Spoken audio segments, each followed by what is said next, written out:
ভুতনির বন্যা পরিস্থিতির কারণে আবারও ঘটল মৃত্যুর ঘটনা। জলে ডুবে মৃত্যু হল 13 মাসের শিশুর।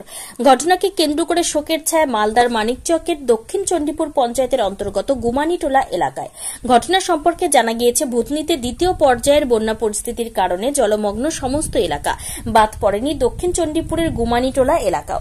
গ্রামের মধ্যে এক বুক জল থাকার কারণে সপরিবারে বাড়ির ছাদের উপরে বসবাস করছেন ইউসুফ মিয়া।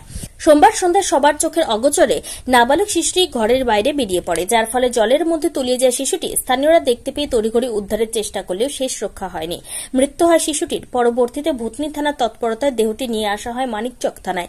দেহটি আজ ময়নাতদন্তের জন্য মালদা মেডিকেল কলেজ হাসপাতালে পাঠানো হবে বলে জানিয়েছে মানিকচক থানার পুলিশ।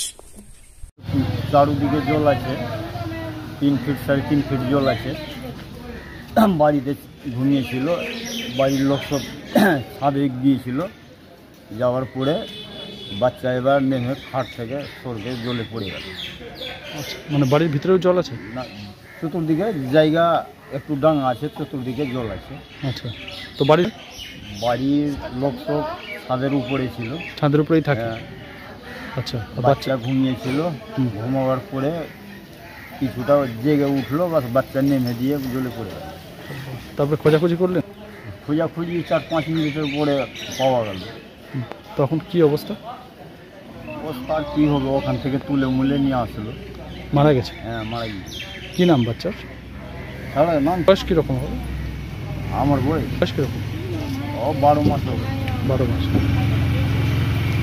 মানে জন্য এটা ঘটলো? কি বল, এটা বন্যার জন্য।